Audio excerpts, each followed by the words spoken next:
اب یہ مبارک مہینہ اللہ نے اس کا نظارہ دکھلایا کہ تم تھوڑی دیر کے لیے کھانا چھوڑے، تھوڑی دیر کے لیے پانی چھوڑے، تو تم ایک لذت کو چھوڑے تو اللہ بے شمار لذتیں تم کو دے رہا ہے.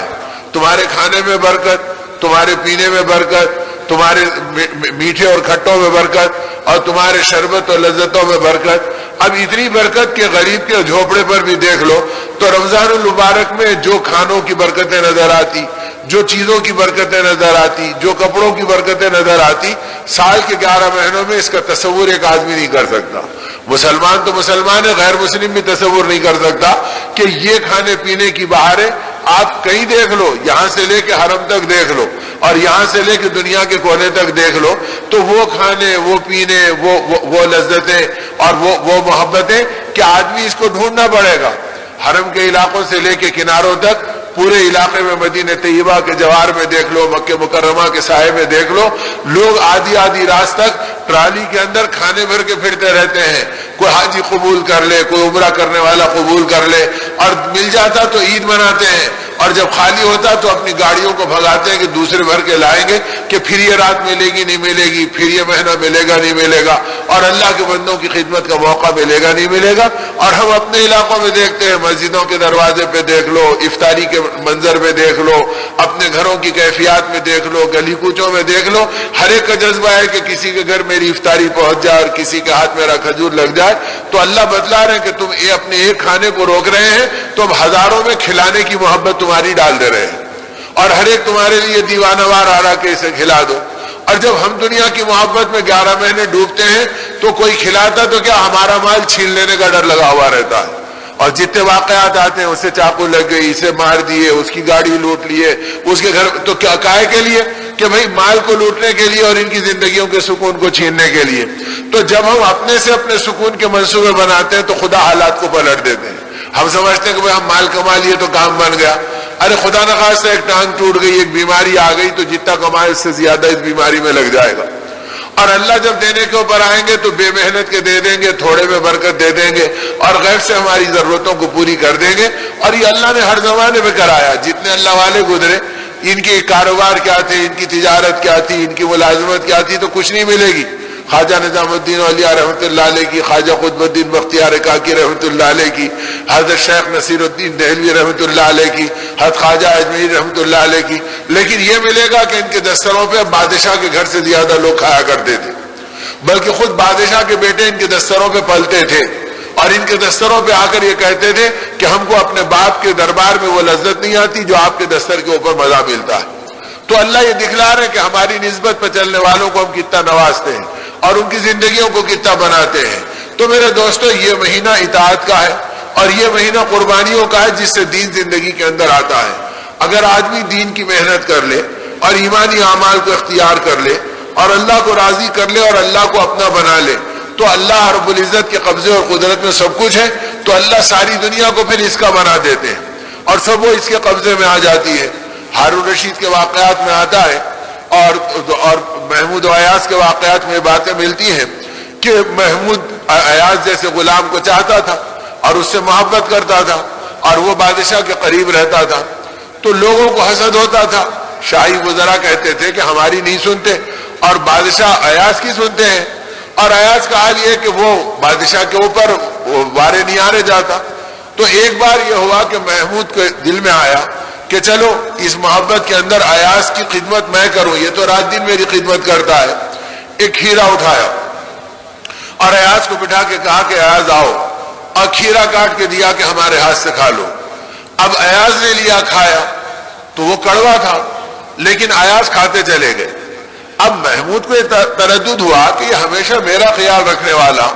پہلا ٹکڑا دیا تو کھا لیا، اور دوسرا دیا تو کھا لیا، اور تیسرا دیا تو کھا لیا، اور چوتھا دیا تو کھا لیا، آج یہ میرا خیال نہیں کر رہا، پورا خود ہی کھاتے چلے جا رہا. اب آخری ٹکڑا جو بچ گیا تو بجائے ایاز کو دینے کے محمود نے خود اسے اپنے منہ میں ڈال لیا. جب منہ میں ڈالا تو وہ اتنا کڑوا تھا کہ بادشاہ جیسی زبان بادشاہت کی جو لذتوں کو اور رغبتوں کو جانتی ہے، وہ زبان پہ پڑتے ہی گویا زہر کی طرح جھنکار طبیعت میں ہو گئی. فوراً تھوک دیا محمود نے اور کہا، ایاز اتنے کڑوے کھیرے کو تم نے پورا کھا لیا، اور کبھی یہ چہرے کے اوپر کوئی بار بھی نہیں ہوا اور زبان سے اس کا انکار بھی نہیں ہوا، تو کیسے تم نے اس کو کھا لیا؟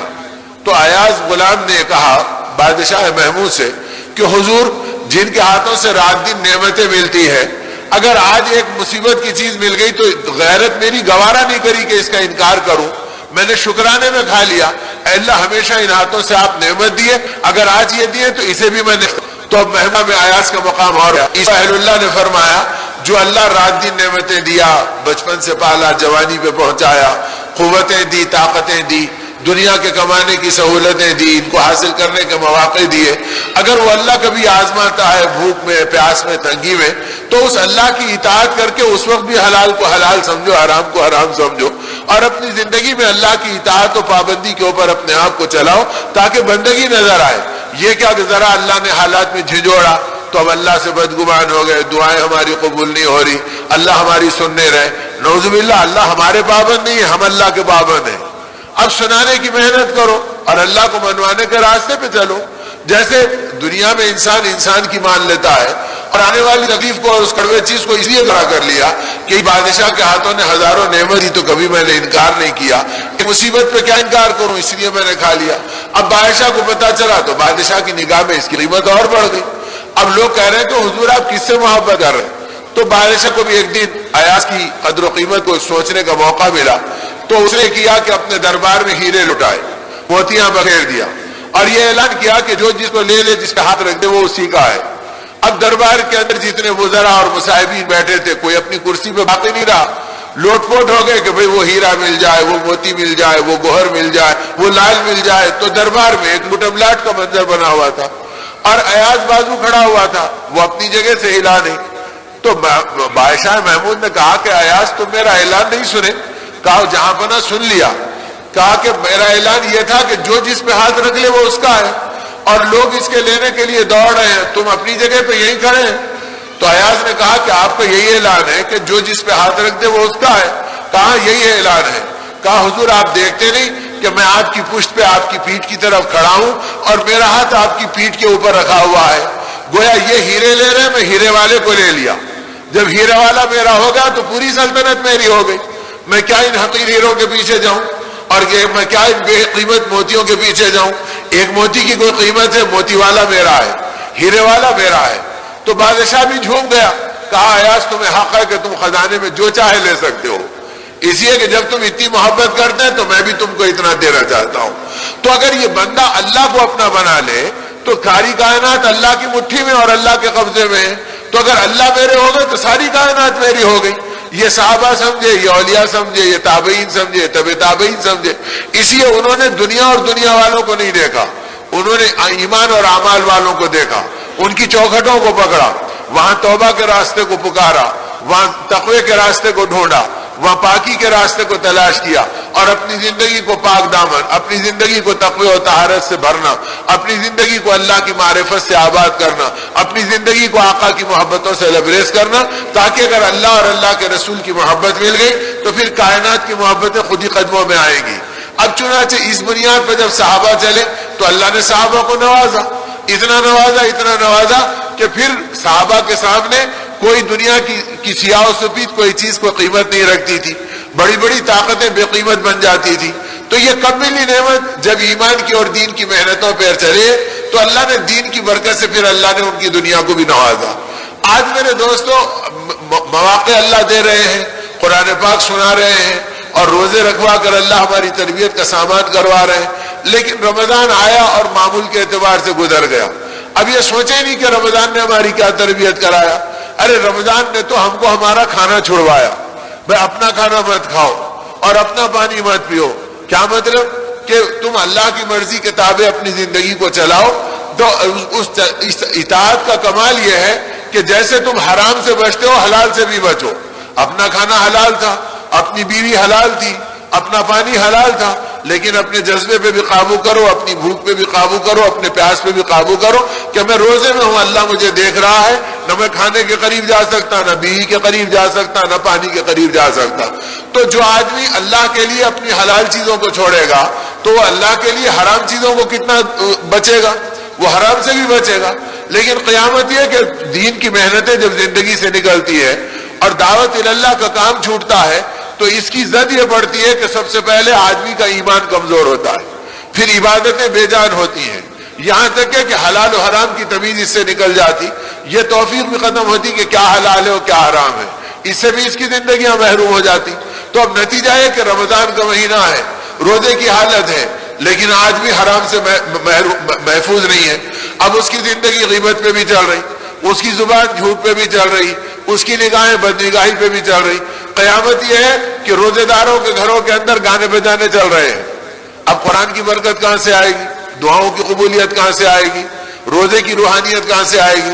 ارے گانے بجانے تو وہ چیزیں ہیں کہ حدیث پاک کا خلاصہ یہ ہے کہ جب آدمی گاتا ہے اور بجاتا ہے تو جہاں تک اس کی آواز دور جاتی ہے گانے کی، اور جہاں تک دور جاتی ہے اس کے باجے کی آواز، اب فرض کرو ایک آواز بمبئی سے نکلی حیدرآباد پہنچی،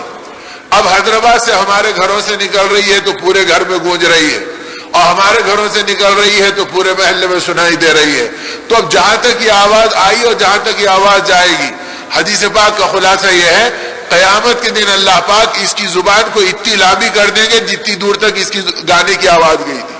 اور جتنی دور تک اس کے باجے کی آواز گئی تھی۔ اگر کتے کی زبان تھوڑی لمبی ہو گئی تو کتنا برا دکھتا ہے کہ وہ اپنی زبان لٹکا کے پھر رہا ہے، اور اگر اس کی زندگی گانے اور بجانے میں گزر رہی ہے تو قیامت کے دن میلوں لمبی اس کی زبان ہوگی۔ کسی کی زبان 700 میل لمبی ہے، یہاں سے بمبئی تک اس کی زبان لٹک رہی ہے، اور یہاں سے پیکنگ تک اس کی زبان لٹک رہی ہے، اور یہاں سے بیجنگ تک اس کی زبان لٹک رہی ہے، اور یہاں سے اس کی امریکہ تک اس کی زبان لٹک رہی ہے۔ اب اس کی زبان کتنی لمبی ہوگی تو اس کی حیت کتنی بری ہوگی۔ پھر حدیث پاک کا خلاصہ یہ کہ اونٹوں کے برابر بچھو اس کی زبانوں پہ بھرے ہوئے ہوں گے۔ اگر خدا نخواستہ ایک چیے کے برابر اور ایک پیسے کے برابر اگر بچھو کا بچہ آ جائے تو ہماری محفل بھڑک جائے گی اور لوگ ادھر سے ادھر بھاگیں گے، اور کوئی جوتا، کوئی چپل، کوئی مارنے اور کوئی پریشان ہونے، کسی کے چہرے پہ ہوائیاں اڑ جائیں گی۔ تو جب ہم چمچے کے برابر اور چیے کے برابر بچھو کو برداشت نہیں کر سکتے تو میرے دوستو ایمان کتنا لٹ گیا کہ نبی پاک صلی اللہ علیہ وسلم کی اطلاع پہ یقین نہیں رہا کہ بھئی سانپ ہوں گے تو اونٹوں کے برابر، بچھو ہوں گے تو اونٹوں کے برابر، اور وہ زبان کو پکڑیں گے اور لٹکیں گے اور ڈسیں گے، کہیں گے کہ یہ جھنکار یہ تیرے گانوں کے بدلے کی جھنکار ہے، یہ باجوں کے سننے کے بدلے کی جھنکار ہے۔ تو سننے اور بجانے اور سنانے اور ان چیزوں کے بدلے کے اندر یہ حالت ہوگی تو اس وقت انسان کا کیا حال بنے گا؟ جب یہ چیزیں صحابہ کے سامنے تھی تو انہوں نے سوچ لیا کہ بھئی جنت کے اندر خدا وہاں پر روحانی گانے دیں گے، وہاں پر روحانی باجے بجوائیں گے، جنت ایسی دیں گے کہ اس میں ایک سریلی ہوا چلے گی، اور ایسی ہوا چلے گی اس کا نام مسیرہ فرمایا، اور وہ ہوا خصوصیت کے ساتھ رمضان المبارک میں جنتوں کے اندر دوڑائی جاتی ہے اور جنتوں کے اندر گویا ابھاری جاتی ہے۔ اس کے نتیجے میں جنت کے درختوں کے پتے ہلنے لگتے ہیں، اور پتے جب ہلتے ہیں تو اس سے سریلی آواز نکلتی ہے، اور جب سریلی آواز نکلتی ہے تو وہاں کے غلمان اور وہاں کے خدام اس میں مست ہو کے جھومنے لگتے ہیں۔ پھر وہ گاتے ہیں تو ان کے حلق سے وہ ایسی آوازیں نکلتی ہے کہ ان کے گانے کی آواز سے معرفت میں اضافہ ہوگا، روحانیت میں اضافہ ہوگا، اللہ کے دیدار کی لذت کی طاقت اس سے پیدا ہو جائے گی، اور اس کے اندر یہ جھومے گا اور کہے گا کہ دنیا کے گانوں سے تم نے اپنے آپ کو بچایا تھا، اب اللہ تمہیں جنت کے گانوں سے سرفراز کر رہے ہیں۔ اور جو دنیا کے بے حیائی کے گانے بازوں میں پڑے گا تو اس کے اوپر یہ عذاب مسلط ہوگا۔ نہ روزے کی طاقت آتی ہے، نہ قرآن کی برکت ملتی ہے، نہ نبی کی محبت آتی ہے، نہ اعمال نبوت کی طاقت زندگی میں آتی ہے۔ تو میرے دوستو یہ روزے تو اس لیے تھے کہ جب تم حلال سے بچ رہے تو حرام سے اس سے زیادہ بچو، لیکن مصیبت یہ ہوگی کہ بھائی حلال سے تو بچ گئے لیکن حرام سے بچنا سمجھ میں نہیں آیا۔ اب ایک صاحب کہنے لگے مول صاحب رمضان کا مہینہ آیا ہے اور میں رخصت لے لیا ہوں، کیوں؟ تو صاحب رمضان کے استقبال میں۔ ارے بھائی ماشاءاللہ تمہارا رمضان تو بڑا قیمتی بن گیا کہ مہینہ بھر تم نے گویا نوکری چھوڑ دی اور جو ہے اور دفتر کو جانا چھوڑ دیا، تو بھائی اب اس کا کیا ہوگا؟ تو کہنے لگے نہیں آپ سمجھے نہیں، اصل میں رمضان کے مہینہ ہے اور نوکری کا مسئلہ ہے اور وہاں بغیر اوپر کی آمدنی کے کام چلتا نہیں ہے، اب اس کی فائل اور اس کی فائل الٹ پلٹ کرتا ہوں تو اس کے بدلے لینا پڑتا ہے۔ تو بھائی ماشاءاللہ تم نے بڑی قربانی کر دی۔ نہیں مول صاحب قربانی کیا ہے؟ رمضان کے اندر ایسی رخصت لی ہے کہ ساری فائلیں اٹک کے پڑے رہے گی اور شوال میں رمضان کا بدلہ نکل جائے گا۔ ارے پھر یہ توبہ کہاں ہوئی، یہ روزہ کہاں ہوا، یہ رمضان کہاں ہوا، یہ ایمان کہاں ہوا؟ تو اب آدمی اپنے آپ کو جھوٹی تسلی دے رہا۔ اور سمجھ رہا کہ بھئی میری زندگی تو ابھی سے نیت ہے کہ رمضان کے بعد میں یہ کروں گا، تو پھر وہ اس کا رمضان کیسے بنے گا اور قرآن کیسے بنے گا؟ تو میرے دوستو، اس کو تو اللہ پاک نے تربیت کے لیے دیا کہ اگر 1 مہینے تم حلال روزی کو اللہ کے لیے چھوڑ رہے ہیں تو 11 مہینے حرام روزی سے بچنا تمہارے لیے آسان ہو جائے۔ اسی لیے قرآن پاک میں کہا یمحق اللہ الربا ویربی الصدقات، کہ اللہ نے گویا یہ طے کر لیا ہے کہ وہ سود کو مٹائیں گے اور صدقات کو بڑھائیں گے۔ اور آنکھوں دیکھا کیا دکھ رہا ہے؟ بھئی صدقہ دیں گے تو 100 کے 50 ہو جائیں گے، اور اگر سود لیں گے تو 100 کے 150 بن جائیں گے۔ اب 150 میں کامیابی نظر آ رہی، 50 میں ناکامی نظر آ رہی، اس لیے کہ آنکھوں کے اندر ایمان کا نور چھن گیا اور دلوں کے اندر سے اللہ کا خوف نکل گیا اور آخرت کا یقین لٹ گیا۔ تو اب آدمی کو یہ نہیں سمجھ میں آ رہا کہ کمی زیادتی کس کی، اللہ کی محبت کی کمی ہو رہی ہے یا دنیا کی چیزوں کی محبت کی کمی ہو رہی ہے۔ ہم تو صرف یہ دیکھ رہے ہیں عدد کے اعتبار سے کہ 50 صدقہ کر دیے تو 100 کے 50 ہو گئے، اور سود لے لیے تو 100 کے 150 ہو گئے۔ اب جبکہ اللہ پاک کا اعلان یہ ہے کہ جو سود لے گا گویا وہ ہم سے اعلان جنگ کرے گا، اور جو ہم سے اعلان جنگ کرے گا تو یقین کر لے کہ اس کی زندگی کا کیا ہوگا، اللہ پاک جس سے اعلان جنگ کریں گے تو کیا وہ مٹے گا یا وہ رہے گا، تو اس کی زندگی کا کیا ہوگا۔ اسی لیے فرمایا کہ سود کے 2 پیسے اگر کوئی کھا لے تو وہ ایسا ہے جیسے وہ اپنی سگی ماں سے 36 مرتبہ زنا کیا ہو، منہ کالا کیا ہو۔ اب کون بے حیا کی حیا بھی ایک سطح پہ آئے گی اور وہ ماں کے پاس جا کے رک جائے گا، لیکن جو سود کھائے گا وہ ماں کے ساتھ منہ کالا کرنے کے برابر ہوگا۔ تو اب آدمی سوچے کہ بھئی کتنے کاروبار ہیں جو سودوں پہ چل رہے ہیں، اور کتنی زندگیاں ہیں جو سود پہ چل رہی ہیں، اور کبھی سوچتے بھی نہیں کہ اللہ یہ آپ سے جنگ کرنے کے برابر ہے، میرے خاتمے کا کیا ہوگا، میرے ایمان پہ جینے اور مرنے کا کیا ہوگا، میری اولاد کی زندگی میں اطاعت آنے کا کیا ہوگا، میری زندگی میں توبہ کا دروازہ مجھے کیسا ملے گا اگر میں اس راستے پہ اپنی زندگی کو گزاروں گا۔ تو جب تک کہ سود کو اللہ پاک نے حرام نہیں قرار دیا تو صحابہ میں بھی ایک طبقہ تھا جو اس کے اوپر چلتا تھا، لیکن جب ان کو احساس ہوا کہ یہ راستہ صحیح نہیں ہے کہ پیسے سے پیسہ لیا جائے اور اللہ کے بندوں پہ ظلم کیا جائے اور لوگوں کی مجبوری سے فائدہ اٹھایا جائے، تو حضرت عباس رضی اللہ تعالیٰ عنہ جو نبی پاک صلی اللہ علیہ وسلم کے چچا ہوتے ہیں، اور وہ آئے مدینے میں رسول اللہ صلی اللہ علیہ وسلم کی خدمت میں اور کہا کہ اللہ کے نبی یہ بتائیے کہ مجھے پتا چلا کہ اللہ نے سود کو حرام قرار دیا اور میرا لاکھوں کا مال سود کے کاروبار میں لگا ہوا ہے اور کروڑوں اس سود کے ذریعے سے کمائے جا رہے ہیں، تو اب آپ کا کیا حکم ہے کہ میں اصلی مال کو بھی چھوڑ دوں، راس المال کو بھی ختم کر دوں، یا راس المال جو میرا اصلی مال ہے مجھے لینے کی اجازت ہے؟ اللہ کے نبی صلی اللہ علیہ وسلم نے سکوت اختیار کیا، آپ خاموش ہو گئے۔ جب خاموش ہو گئے تو حضرت عباس بھی خاموش ہو گئے۔ تھوڑی دیر میں وحی آئی، فَإِن تُبْتُمْ رُؤُوسُ أَمْوَالِكُمْ، کہ جو لوگ توبہ کر لیں سود کے ناپاک کاروبار سے تو اللہ پاک اختیار دیتا اور اجازت دیتا ہے کہ ان کے لیے راس المال حلال ہے، وہ اس کو حاصل کر لے سکتے ہیں، کہ ان کا اصلی مال ان کا اپنا مال ہے۔ تو آپ نے حضرت عباس کو بلایا کہ جاؤ میرے چچا کو بلا لاؤ۔ فرمایا اللہ نے حکم فرمایا اور اللہ نے وحی نازل کی اور یہ فرمایا کہ راس المال ان لوگوں کا ہے جو سود سے توبہ کر لے تو ان کا اصلی مال ان کے حق میں حلال ہے۔ تو حضرت عباس نے فرمایا کہ اے میرے بھتیجے، اے اللہ کے رسول صلی اللہ علیہ وسلم، آپ جیسے خاموش ہو گئے، اگر اللہ بھی خاموش ہوتے تو اس ذات کی قسم جس پہ میں ایمان لے آیا ہوں، میں اصلی مال کو بھی ایسی چھوڑ دیتا جیسے ناپاک مال کو چھوڑ دیا، اور اللہ کے خزانوں پہ بھروسہ کرتا کہ اللہ اپنے غیب سے مجھے دیں گے اور فاقوں سے میری حفاظت کریں گے۔ تو آپ نے فرمایا چچا اصلی مال آپ کے لیے اجازت ہے، لے جائیے۔ پلٹے حضرت عباس رضی اللہ تعالیٰ اور پلٹ کے فرمایا اے اللہ کے رسول صلی اللہ علیہ وسلم، اب یہ جو کروڑوں کا مال میرے پاس پڑا ہے، لاکھوں کا نہیں کروڑوں کا مال، اور یہ سودی مال ہے، اس کے بارے میں آپ کا حکم کیا ہے کہ اسے کیا کروں؟ نبی پاک صلی اللہ علیہ وسلم نے اپنے چچا کو فرمایا ایک گڑھا کھود کر اسے دفن کر دیجیے۔ آپ نے یہ نہیں فرمایا کہ چچا اسلام پھیل رہا ہے، وفود آ رہے ہیں، غریبوں کے کھلانے میں کام آ جائے گا، یا مسجد نبی میں طہارت خانے نہیں ہیں۔ اس وقت تک طہارت خانے نہیں تھے مسجد نبی میں، اب بیت الخلا نہیں تھے مسجد نبی میں۔ آنے والے مہمان صحابہ کے گھروں پہ ٹھہرتے اور وہاں اپنی ضرورتوں کو پوری کرتے اور دین سیکھنے کے لیے رات دن مسجد نبی میں رہتے۔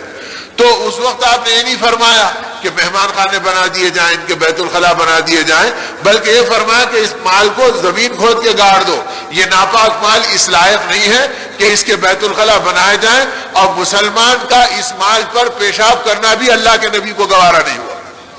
جس مال کو آج مسلمان کھا رہا ہے اور مسلمان رغبت کر رہا ہے اور یہ سمجھ رہا کہ میری زندگی کا یہ ذریعہ ہے، یہ چھوڑ دیا تو میرا کیا ہوگا، تو گویا اس کا ایمان مال پر ہے، اللہ کی ذات پر نہیں ہے کہ مال چھوٹ گیا تو کیا ہوگا۔ ارے اللہ ناراض ہو گئے تو کیا ہوگا، اور جب اللہ راضی ہوں گے تو اللہ 70 دروازے کھولیں گے اور وہاں سے دیں گے جہاں سے تم کو گمان نہیں ہے، اور اللہ حلال و پاکیزہ راستے سے دیں گے۔ وَمَن يَتَّقِ اللَّهَ يَجْعَل لَّهُ مَخْرَجًا وَيَرْزُقْهُ مِنْ حَيْثُ لَا يَحْتَسِبُ، کہ جہاں اس کو گمان بھی نہیں ہوتا، اور بے حساب دیں گے، یعنی بے گنتی دیں گے، پھر آدمی کو گننے کا اندازہ نہیں ہوگا۔ ہم ایک ہی حساب جانتے ہیں، 5 اور 5 10 اور بس، لیکن وہ حساب جو بے حساب ہے کہ اللہ دیں گے اور بے حساب دیں گے، تو اللہ پاک یہ بتلا رہے ہیں کہ ہم اپنی قدرت سے دیں گے۔ تو بغرض یہ کہ میرے دوستوں، رمضان المبارک کا مہینہ یہ تربیت کا مہینہ ہے کہ تم سے حلال چھڑا رہے ہیں تاکہ تم حرام کو چھوڑنے والے بنو۔ تمہاری آنکھیں قرآن کو دیکھ رہی ہے، اب یہ آنکھیں بے حیا مناظر کو نہ دیکھیں، اب یہ آنکھیں بے حیا تصاویر کو نہ دیکھیں، یہ آنکھیں اس ناپاک ٹی وی اور ٹی وی کے امراض پیدا کرنے والا اور کینسر سے زیادہ موذی مرض ایمان کی زندگی میں نفاق کا پیدا کرنے والا ان آلوں کو اپنے گھر میں رکھنے سے اپنے آپ کو بری کرو، جس کے ذریعے سے تمہاری اولاد باغی ہو رہی، تمہاری عورتیں بے حیا ہو رہی، تمہاری نگاہیں بد نگاہی کا شکار بن رہی، تمہارے قلوب سخت ہو جا رہے ہیں، تمہاری زندگی کے اندر اعمال کی عظمت ختم ہو جا رہی، تمہارے سینوں میں نبی کی محبت لوٹ جا رہی ہے، تمہاری زندگی میں اللہ کی عظمت نکل رہی ہے۔ ان ناپاک چیزوں سے اپنی زندگیوں کو بچاؤ، اس کی دعوت اللہ کا پاک کلام دے رہا ہے، اللہ